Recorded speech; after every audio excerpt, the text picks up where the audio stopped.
Well, friends, Sukrita is a very good friend, but at the same time, she is a creative writer.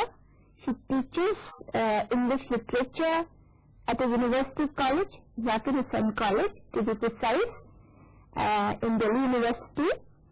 Formerly a fellow at the Indian Institute of Advanced Studies, Shimla, she has published 3 collections of poems. Oscillations is one, Apurna, and the third one is Folds of Silence. Her other publications are Conversations on Modernism, The New Story, Breakthrough, and Man, Woman, and Androgyny.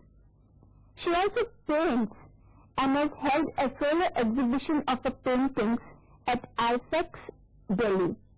So, Sukrita, I'm sure I missed out quite a few of your recent publications. Can you tell us which are the new books?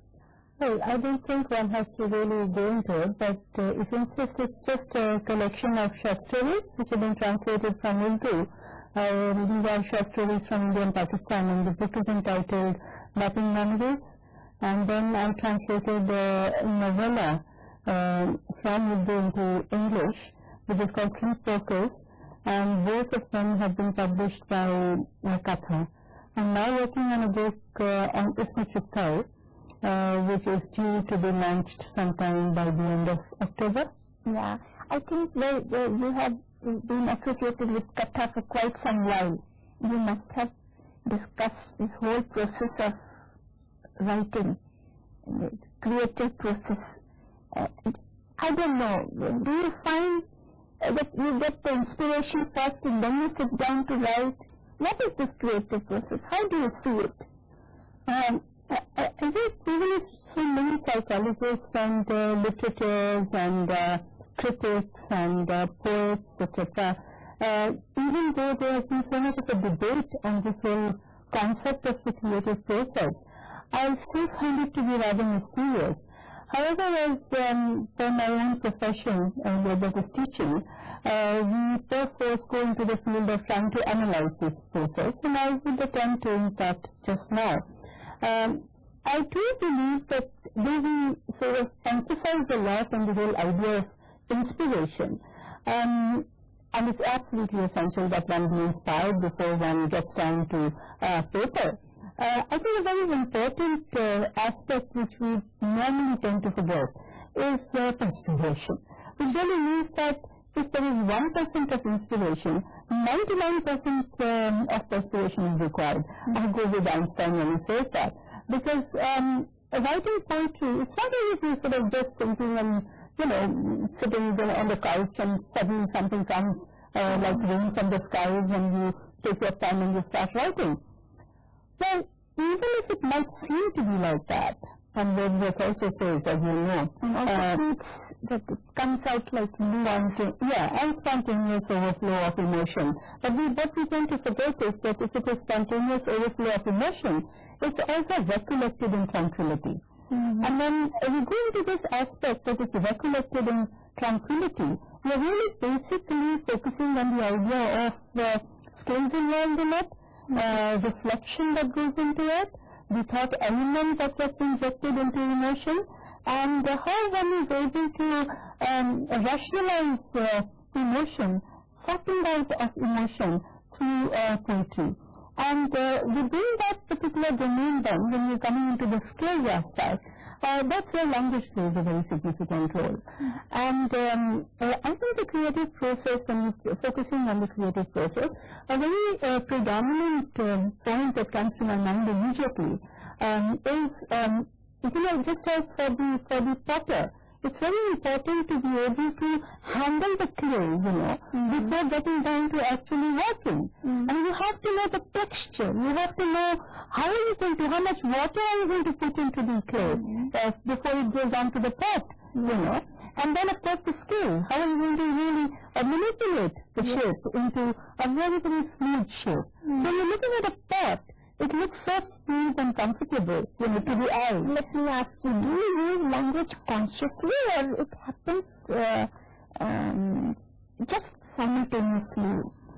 I think a lot of effort goes into this whole process. By the end of it all, when I say by the end of it all, I'm saying when we're really getting down to actually writing the poem, there is a lot of effort which is there in the background, but the appearance and when you're actually sitting down to write it out, there is an effortlessness. So it's a combination of the two.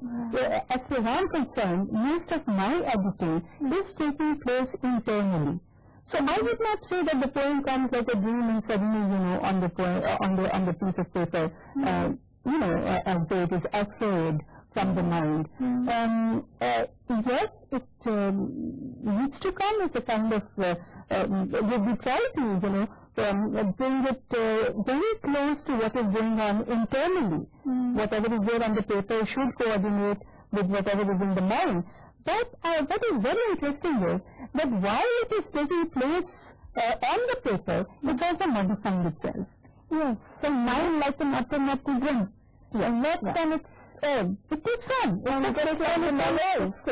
And something is produced in the mind itself. And I believe the text has its autonomy. It has absolute autonomy. Many critics say it's ontological reality of its own. Absolutely. Yeah. So once, you become as a poet a kind of a medium through which the poem is happening. But the medium has to be a very strong medium.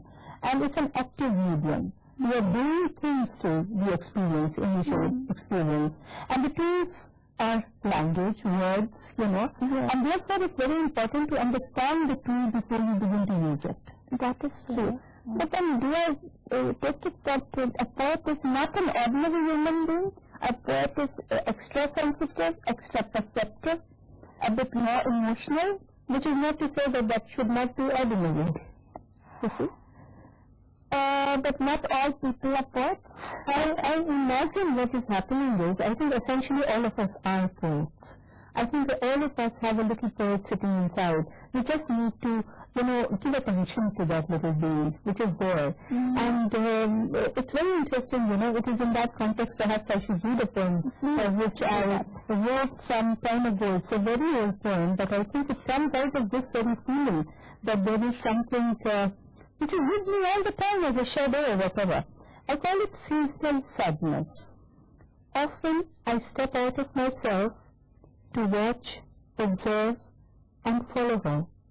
She, who is perpetually trampling on a bed of thorns with bloody red sores on the soles of her feet, casting, recasting herself in the fast changing and deviating streams of consciousness, of people who reject or accept at reckoning. I sing to her that she may locate the center of her being. The blossom explodes into a fine yellow powder, the pollen seeking the renewal. I weep with her that she may survive her sorrow. I am sheer delight when she hears the thunder, winces with the lightning, and sees me separate and aloof in the yonder. I then step back into myself. It's a lovely poem. I can feel and hear the silence. Yes, it is paradoxical. I am hearing the silence through his poem. What about imagery? You see, I would like to point out here that I am primarily, I think, a person who, I believe, makes words come alive visually first in the mind, and that is why I think I'm also a painter. I draw, I want to visualize my experiences. I see the experiences, and then the later part comes, when I can sense them through other senses as well.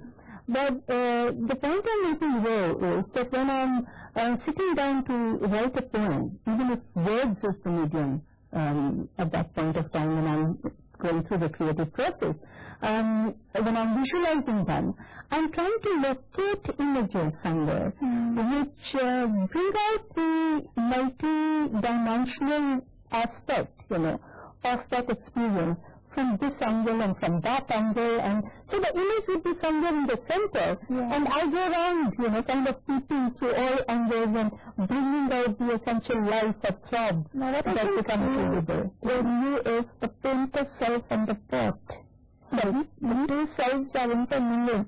As they say, the neurons in the mind get interconnected and something comes out. I don't know, it is mysterious, because sometimes, I do feel that I should be writing a poem, and I would end up doing a painting simultaneously. Or simultaneously. So it's a very strange working of the mind. I can see some sketches in the collection.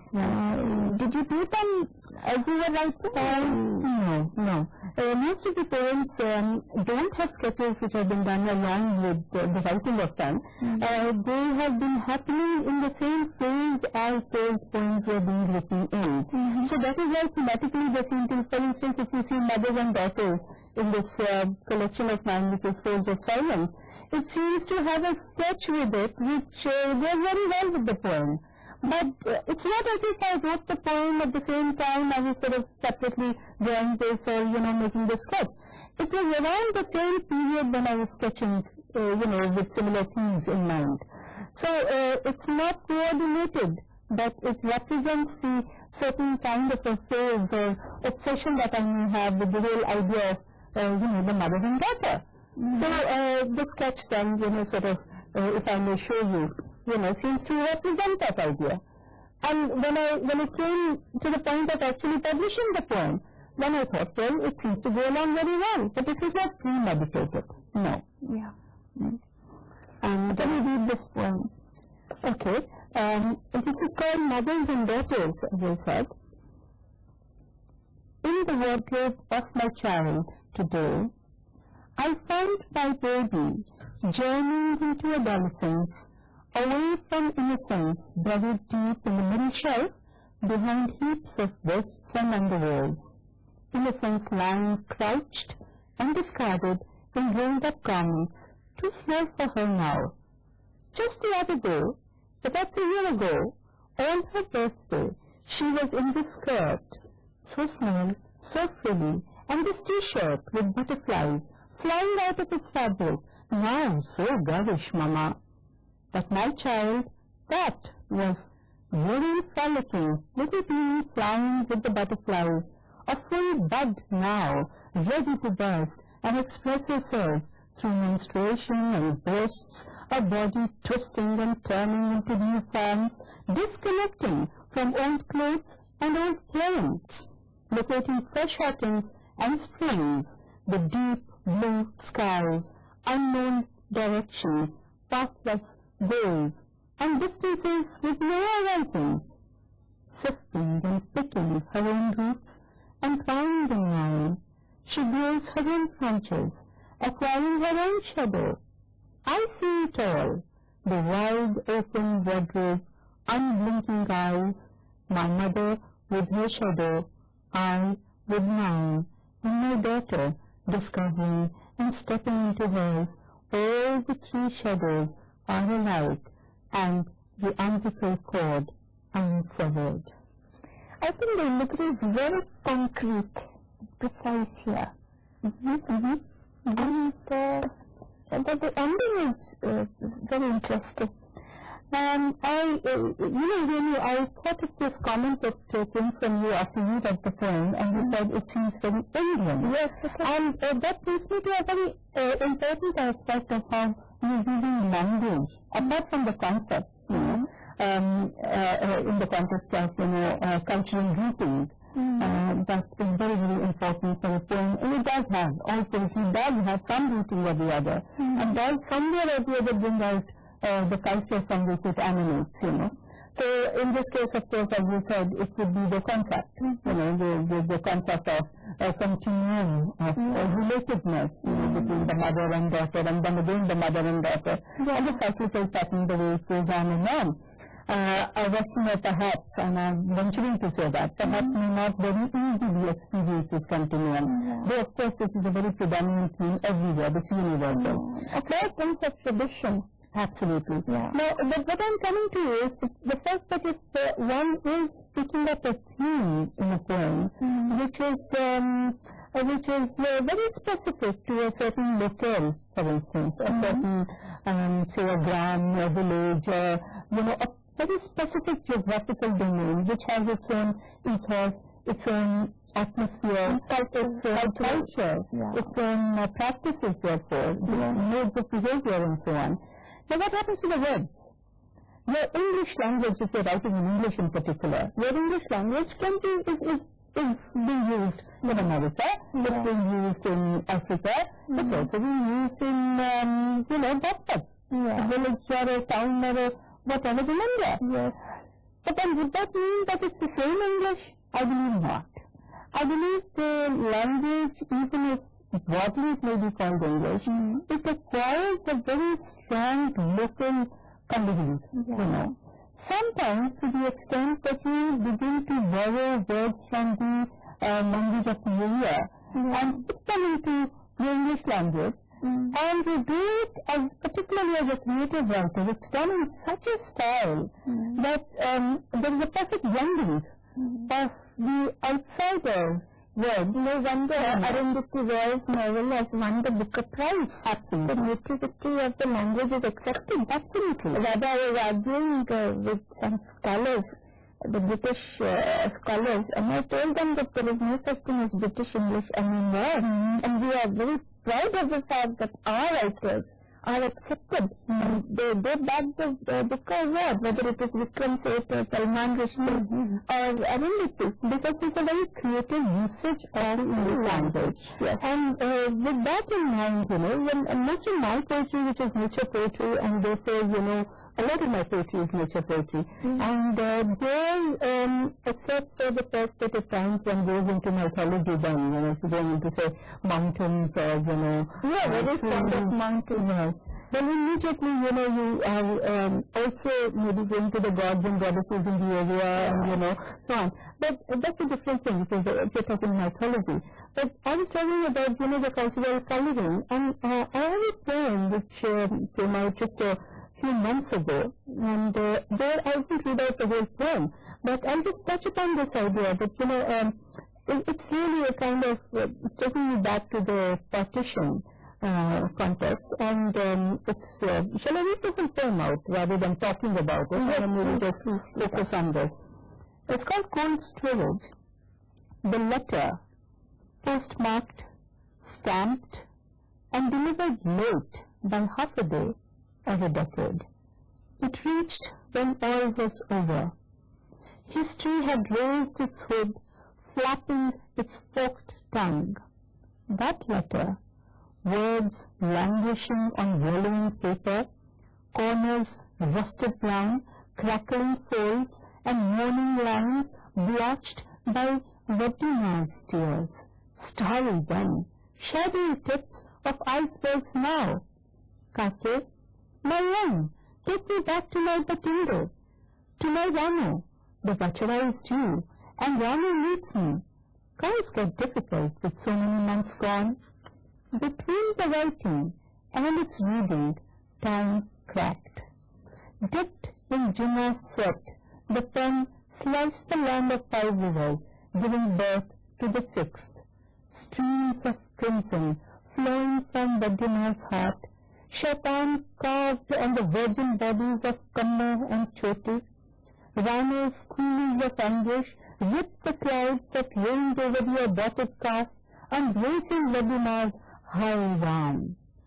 Postmarked and stamped, the letter was delivered in the sigh of freedom, with time rolling back into bewildered clocks. See, I can see a lot of words imitating sound in this poem. This is what we teach our students, that this quality of the words, which in literary terms is called onomatopoeia. We have made very good use of this imitative nature of words. How it helps. I think it does, because you see, otherwise if one were not to do that, I mean, words present pictures, words smell, words feel in every way, You can also sort of, you feel like a friend's touching them, you know. They have their life of a particular kind, particularly if they're juxtaposed in such a way, one with the other, that no explanation should be given in any case in a poem. I don't think any poem which gives an explanation of itself, of the experience that it is representing, then the poem becomes weak.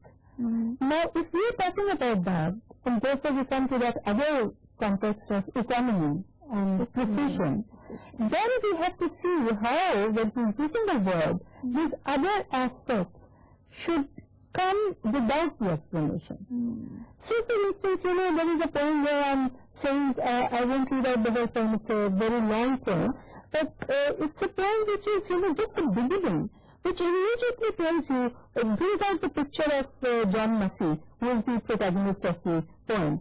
But just 2 lines, puffed with soul and beer and stuffed with history. Now, immediately, we don't have to really stop and talk about, you know, what this puffing means and what this stuffing means and what, but the word puff, stuff, immediately makes you see the whole character. That's it, you know. So I think it's very helpful to use onomatopoeia because the words have a very strong sound quality, you know, the auditory aspect. And poetry is meant to be read, read aloud. Even if you're not reading it aloud, as it were, you're listening to it when you're reading it quietly internally. That brings you to the role of rhyme. How does rhyme help in poetry? I think it is essentially, I mean, to me, again, it's a very subjective kind of an experiential point that I'm making. I think poetry essentially does have a rhyme scheme somewhere working along with the rhythm which it's going to project within its, you know, a frame, which is from the beginning to the end. It could be a 4-line poem. It could be a 10 pages long poem. But the emphasis I want to put on is on the fact that it's internal rhyme that one is, internal rhythm, internal rhyme that one is working out, yes. I am not very conscious of you know, a very specific rhyme scheme, as it were. But the musicality is retained along with the retaining of a consistency of meaning and mood. You know, the electivation essence. Absolutely. Yes. Sometimes if you are projecting a very soft experience, a very emotionally charged but gentle experience, you cannot use harsh words. You cannot use big, bombastic, harsh words. But the L's and very soft flowing words. For instance, you know, this is a short, very short poem. It's at the back of my book, Words of Silence. And because the emphasis is word silence here, so I look at the sound quality here.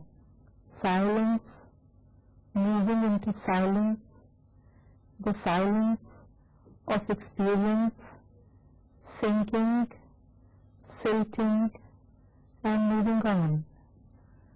So if I want to retain this atmosphere and want to continue with the poem, then it will have to be similar words, softer words, gentle words, which are going to create an impact, which coordinates with the experience of silence that I have inside.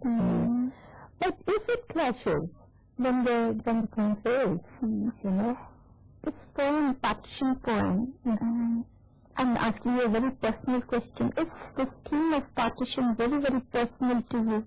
Are you touchy about it? I am. It's a theme that I would not even like to call it just a theme. It's an aspect of my personality, which has become stronger over the years. It's the experience of my father, who was struck by partition as a refugee and had to run away from Sialkot and come to Ambala. And he's a writer, and obsessively, whether it is in the building up of his short stories or children, I being one of them, the experience of partition has always been with us as a family. And till date, he's been working on this theme over and over again, exploring various aspects of partition. So much so that I feel I am one of the midnight children, and I feel I have participated in it, perhaps even more urgently than he, has done it. Because in the making of me, that whole experience of partition was so alive. Yes. So partition comes to me through my academic ventures. I put up projects which have to do with the study of partition. Also, religion. How have you reflected religion in your poetry? I don't think there is much of religion in my poetry. There is religiosity. There's a lot of religiosity. There's a lot of faith. There's a lot of faith in creation. There's a lot of positive approach to the breeze and the mountains and the river and the ocean and the, it isn't a frightening aspect of creation. Creation seems to be resting on something sure, So if it's an earthquake, it's an accident, It can't be the rule. So since we have just 2 or 3 minutes now, let me ask you another one question. How do you relate to women? I think it's not just a question of relating to women. I think I'm very sensitive to the idea of myself being a woman. And I think this, to me, experiences of childbirth, menstruation, aging women, all these experiences present some very unique aspects of life, dimensions of life, which otherwise I think would not have been available to me. So I relate very, very, but I shouldn't say painfully, if not painfully in the sense of with the anger. Yes. Remember the bell jar? Absolutely. In fact, she has been my favorite poet. I have grown out of that now. Yes. And parent and child, mother-daughter relationship. Also, you're very touchy about it. So you're very Indian in your sensibility. Yes, so Sukrita, it has been really wonderful. It has been very, very nice to talk to you. Thanks for being with us. Thank you very much.